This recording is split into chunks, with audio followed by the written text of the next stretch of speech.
بسم الله الرحمن الرحيم.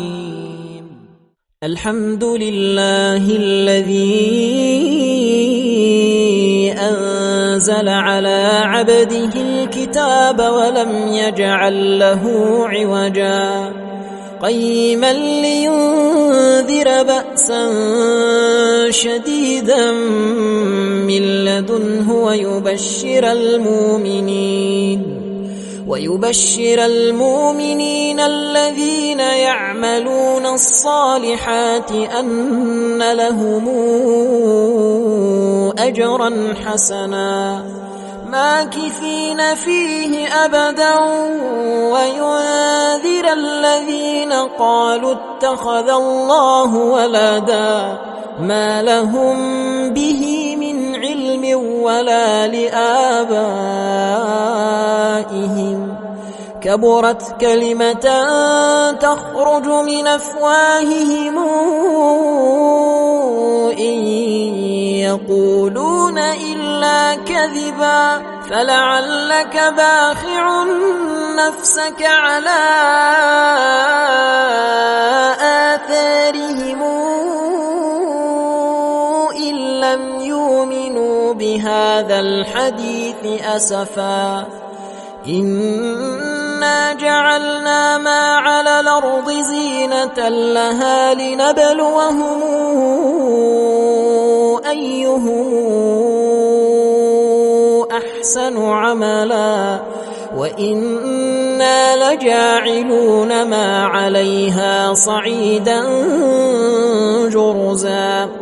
أم حسبت أن أصحاب الكهف والرقيم كانوا من آياتنا عجبا إذا والفتية إلى الكهف فقالوا ربنا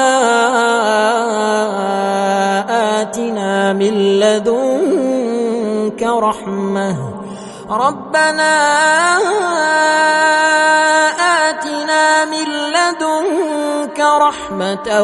وهيئ لنا من أمرنا رشدا فضربنا على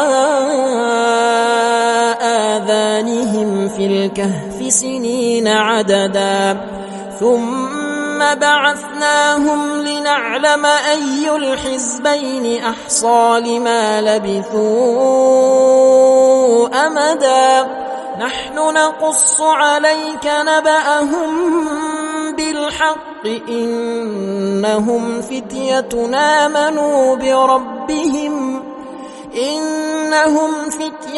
آمنوا بربهم وزدناهم هدى وربطنا على قلوبهم إذ قاموا فقالوا ربنا رب السماوات والأرض لن ندعو من دونه إلها لقد قلنا إذا شططا هؤلاء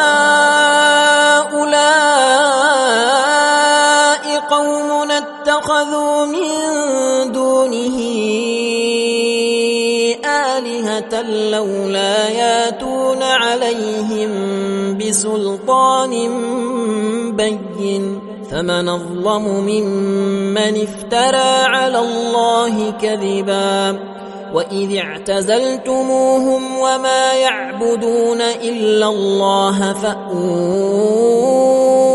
إلى الكهف ينشر لكم ربكم من رحمته ويهيئ لكم من أمركم مرفقا وترى الشمس إذا طلعت تزاور عن كهفهم ذات اليمين وإذا غربت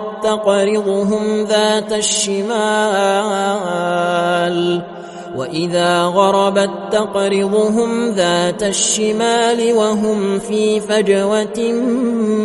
منه ذلك من آيات الله من يهد الله فهو المهتد ومن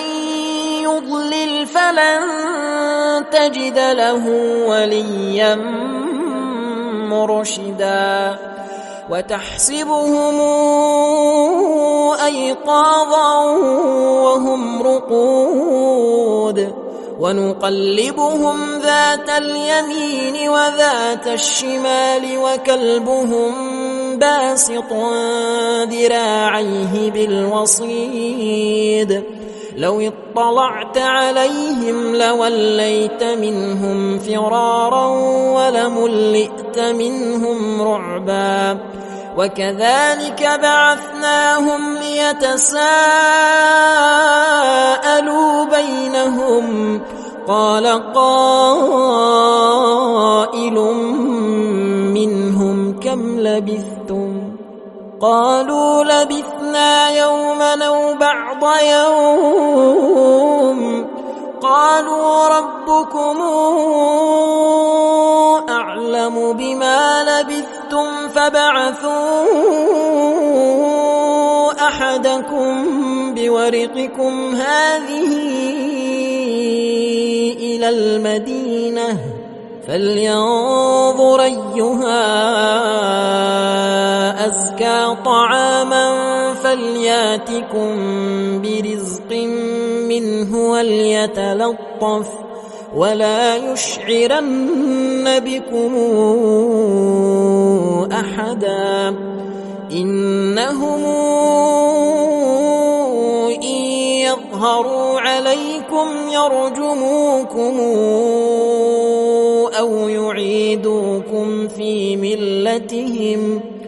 أو يعيدوكم في ملتهم ولن تفلحوا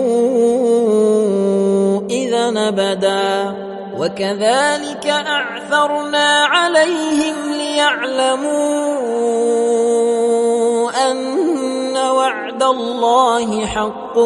وأن الساعة لا ريب فيها إذ يتنازعون بينهم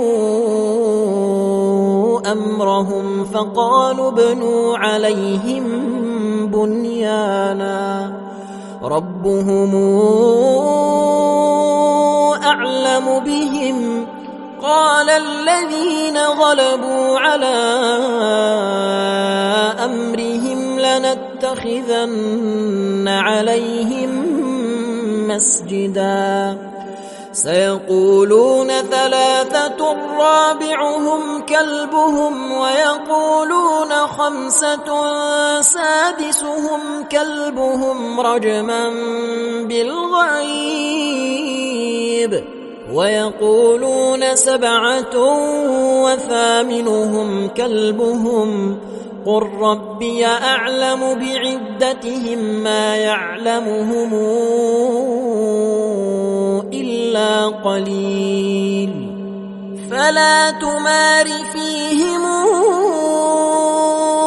إلا مراء ظاهرا ولا تستفت فيهم منهم أحدا ولا تقولن لشيء إني فاعل ذلك غدا إلا أن يشاء الله واذكر ربك إذا نسيت وقل عسى أن يهديني ربي لأقرب من هذا رشدا ولبثوا في كهفهم 300 سنين وازدادوا 9 قل الله أعلم بما لبثوا له غيب السماوات والأرض أبصر به وأسمع ما لهم من دونه من ولي ولا يشرك في حكمه أحدا واتل ما أوحي إليك من كتاب ربك لا مبدل لكلماته ولن تجد من دونه ملتحدا واصبر نفسك مع الذين يدعون ربهم بالغداة والعشي يريدون وجهه ولا تعد عيناك عنهم تريد زينة الحياة الدنيا ولا تطع من اغفلنا قلبه عن ذكرنا واتبع هواه وكان أمره فرطا وقل الحق من ربكم فمن شاء فليؤمن ومن شاء فليكفر إنا أعتدنا للظالمين نارا حاط بهم سرادقها وإن يستغيثوا يغاثوا بماء كالمهل يشوي الوجوه بئس الشراب وساءت مرتفقا إن الذين آمنوا وعملوا الصالحات إنا لا نضيع أجر من أحسن عملا أولئك لهم جنات عدن تجري من تحتهم الأنهار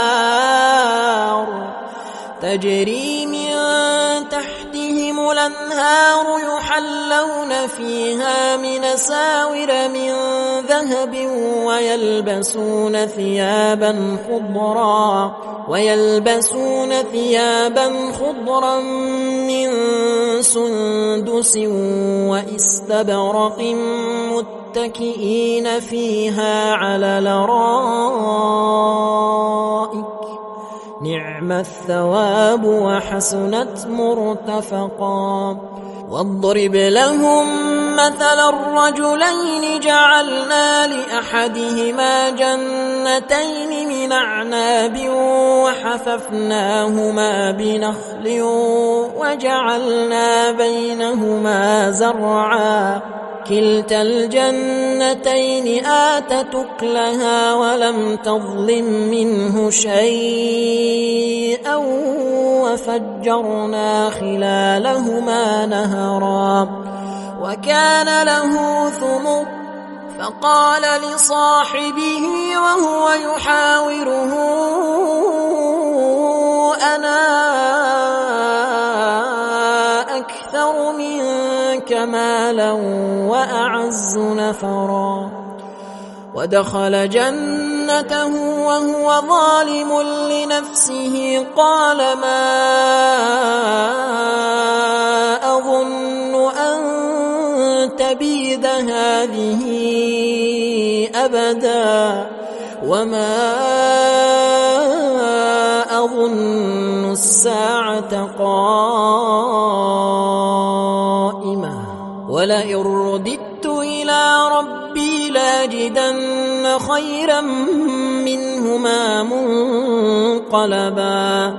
قال له صاحبه وهو يحاوره أكفرت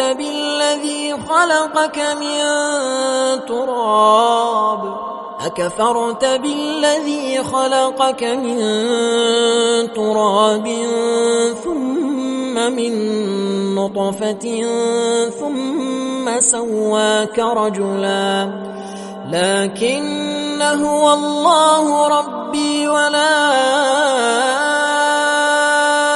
أشرك بربي أحدا ولولا إذ دخلت جنتك قلت ما شاء الله لا قوة إلا بالله إن ترني أنا أقل منك مالا وولدا فعسى ربي أن يؤتيني خيرا من جنتك ويرسل عليها حسبانا من السماء فتصبح صعيدا زلقا أو يصبح ماؤها غورا فلن تستطيع له طلبا وأحيط بثمره فأصبح يقلب كفيه على ما أنفق فيها وهي خاوية على عروشها ويقول يا ليتني لمشرك بربي أحدا ولم تكن له فئة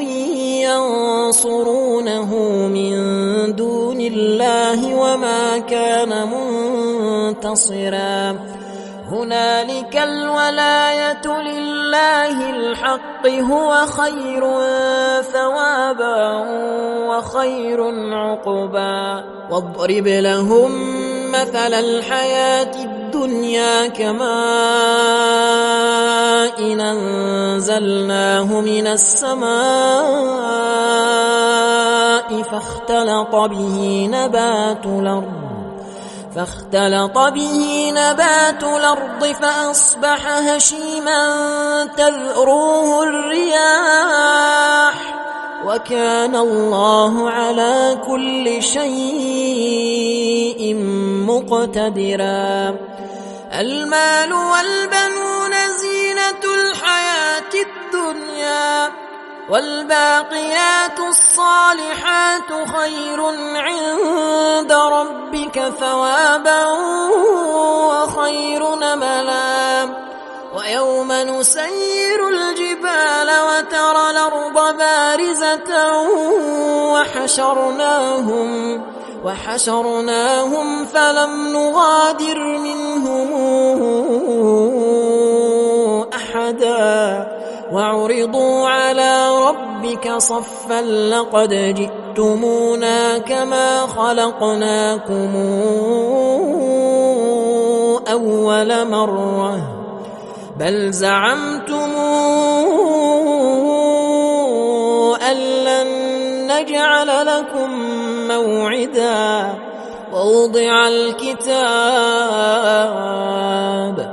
ووضع الكتاب فترى المجرمين مشفقين مما فيه ويقولون يا ويلتنا ما لهذا الكتاب لا يغادر صغيرة ولا كبيرة إلا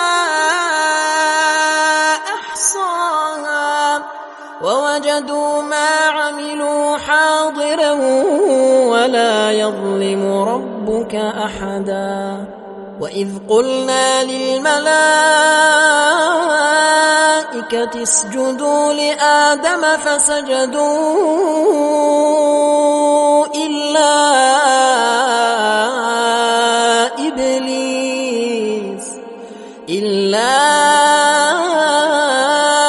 إبليس كان من الجن ففسق عن أمر ربه أفتتخذونه وذريته أولياء من دوني وهم لكم عدو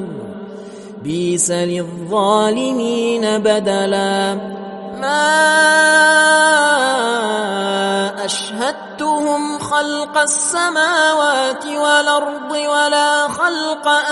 أنفسهم وما كنت متخذ المضلين عضدا ويوم يقول نادوا شركائي الذين زعمتم فدعوهم فلم يستجيبوا لهم وجعلنا بينهم موبقا ورأى المجرمون النار فظنوا أنهم مواقعوها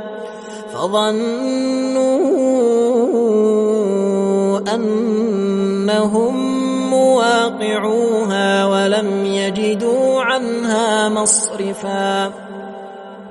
ولقد صرفنا في هذا القرآن للناس من كل مثل وكان الإنسان أكثر شيء جدلا وما منع الناس أن يؤمنوا إذ جاءهم الهدى ويستغفروا ربهم إلا أن تاتيهم سنة الأولين أو ياتيهم العذاب قبلا وما نرسل المرسلين إلا مبشرين ومنذرين ويجادل الذين كفروا بالباطل ليدحضوا به الحق واتخذوا آياتي وما أنذروا هزؤا ومن أظلم ممن ذكر بآيات ربه فأعرض عنها ونسي ما قدمت يداه إنا جعلنا على قلوبهم أكنة أن يفقهوه وفي آذانهم وقرا وإن تدعهم إلى الهدى فلن يهتدوا إذا أبدا وربك الغفور ذو الرحمة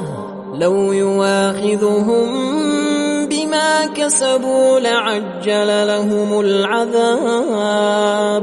بل لهم موعد لن يجدوا من دونه موئلا وتلك القرى أهلكناهم لما ظلموا وجعلنا لمهلكهم موعدا وإذ قال موسى لفتاه لا أبرح حتى أبلغ مجمع البحرين أو أمضي حقبا فلما بلغا مجمع بينهما نسيا حوتهما فاتخذ سبيله في البحر سربا فلما جاوزا قال لفتاه آتنا غداءنا لقد لقينا من سفرنا هذا نصبا قال أرأيت إذا وينا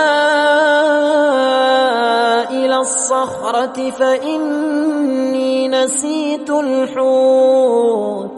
وما أنسانيه إلا الشيطان أن أذكره واتخذ سبيله في البحر عجبا قال ذلك ما كنا نبغي فارتدا على آثارهما قصصا فوجدا عبدا من عبادنا آتيناه رحمة من عندنا وعلمناه من لدنا علما قال له موسى هل اتبعك على أن تعلمني مما علمت رشدا قال إنك لن تستطيع معي صبرا وكيف تصبر على ما لم تحط به خبرا قال ستجدني إن شاء الله صابرا ولا أعصي لك أمرا قال فإن اتبعتني فلا تسألني عن شيء شيء حتى أحدث لك منه ذكرا فانطلقا حتى إذا ركبا في السفينة خرقها قال أخرقتها لتغرق أهلها لقد جئت شيئا إمرا قال ألم قل إنك لن تستطيع معي صبرا قال لا تواخذني بما نسيت ولا ترهقني من أمري عسرا فانطلقا حتى إذا لقيا غلاما فقتله قال أقتلت نفسا زاكية بغير نفس لقد جئت شيئا نكرا قال ألم قل لك إنك لن تستطيع معي صبرا قال إن سألتك عن شيء بعدها فلا تصاحبني قد بلغت من لدني عذرا فانطلقا حتى إذا أتيا أهل قرية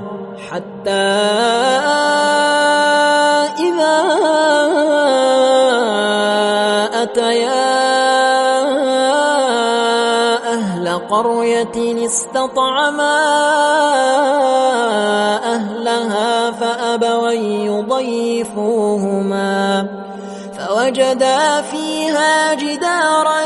يريد أن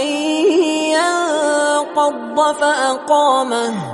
قال لو شئت لاتخذت عليه أجرا قال هذا فراق بيني وبينك سأنبئك بتاويل ما لم تستطع عليه صبرا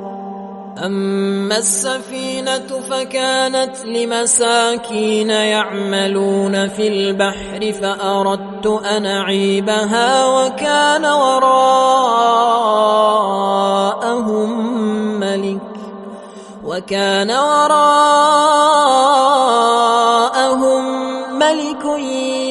يأخذ كل سفينة غصبا وأما الغلام فكان أبواه مؤمنين فخشينا أن يرهقهما طغيانا وكفرا فأردنا أن يبدلهما ربهما خيرا منه زكاة وأقرب رحما وأما الجدار فكان لغلامين يتيمين في المدينة وكان تحته كنز لهما وكان أبوهما صالحا فأراد ربك أن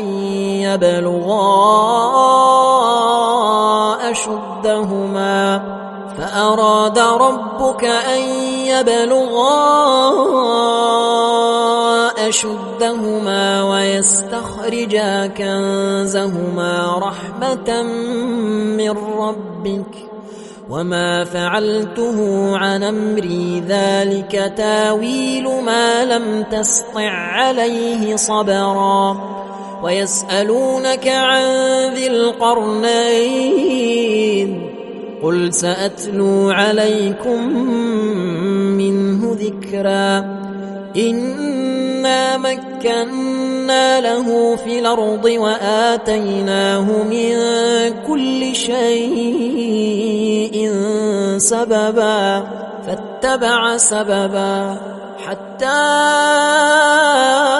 إذا بلغ مغرب الشمس وجدها تغرب في عين حمئة ووجد عندها قوما قلنا يا ذا القرنين إما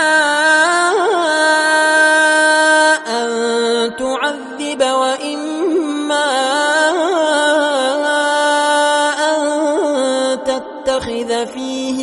الحسنى. قال أما من ظلم فسوف نعذبه ثم يرد إلى ربه فيعذبه عذابا نكرا. وأما من آمن وعمل صالحا فله جزاء الحسنى وسنقول له من أمرنا يسرا. ثم اتبع سببا حتى إذا بلغ مطلع الشمس وجدها تطلع على قوم لم نجعل لهم من دونها سترا. كذلك وقد أحطنا بما لديه خبرا. ثم اتبع سببا حتى إذا بلغ بين السدين وجد من دونهما قوما لا يكادون يفقهون قولا. قالوا يا ذا القرنين إن ياجوج وماجوج مفسدون في الأرض فهل نجعل لك خرجا على أن تجعل بيننا وبينهم سدا. قال ما مكني فيه ربي خير فأعينوني بقوة نجعل بينكم وبينهم ردما. آتوني زبر الحديد حتى إذا ساوى بين الصدفين قال انفخوا حتى إذا جعله نارا قال آتوني أفرغ عليه قطرا. فما استطاعوا أن يظهروه وما استطاعوا له نقبا. قال هذا رحمة من ربي فإذا جاء وعد ربي جعله دكا وكان وعد ربي حقا. وتركنا بعضهم يومئذ يموج في بعض ونفخ في الصور فجمعناهم جمعا. وعرضنا جهنم يومئذ للكافرين عرضا. الذين كانت أعينهم في غطاء عن ذكري وكانوا لا يستطيعون سمعا. أفحسب الذين كفروا أن يتخذوا عبادي من دوني أولياء إنا أعتدنا جهنم للكافرين نزلا. قل هل ننبئكم بالأخسرين أعمالا الذين ضل سعيهم في الحياة الدنيا وهم يحسبون أنهم يحسنون صنعا. أولئك الذين كفروا بآيات ربهم ولقائه فحبطت أعمالهم فلا نقيم لهم يوم القيامة وزنا. ذلك جزاؤهم جهنم بما كفروا واتخذوا آياتي ورسلي هزؤا. إن الذين آمنوا وعملوا الصالحات كانت لهم جنات الفردوس نزلا خالدين فيها لا يبغون عنها حولا. قل لو كان البحر مدادا لكلمات ربي لنفد البحر قبل أن تنفد كلمات ربي ولو جئنا بمثله مددا قل إنما أنا بشر مثلكم يوحى